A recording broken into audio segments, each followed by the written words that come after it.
Алло, что там, кто там меня беспокоит? Я за рулем еду, не могу. Главный диспетчер? Не, главный для вас у меня всегда минутка найдется. Что там случилось такое? Где я нахожусь? Еду, как вы сказали, ни минутой позже, ни минутой раньше. Все, загрузился, лечу. Что? Сказали вам, что я не загрузился? Да вы что?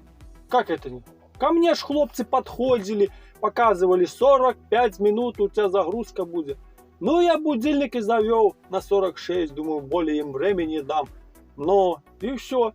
Ну и все.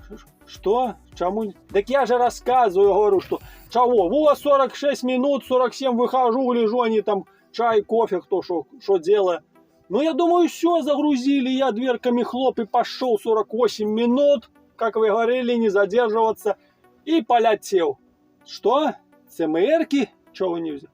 Да ЦМРки, шо? Я вот в детстве карандашом купюры рисовал. Что я ЦМРку эту не нарисую? Ну, что?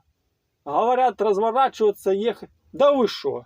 Я думал, сегодня по-быстрому уже выходные. Стану где тут у Германии. Опять ночью поеду. Ясно. Чего же они не сказали сразу 1,5 часа? Да я 1,5 часа стоял бы. Ой, добро. Сейчас разворачиваюсь, еду. Что здесь? Ну, раз они такие бестолковые, придется ехать. Добро, хорошо.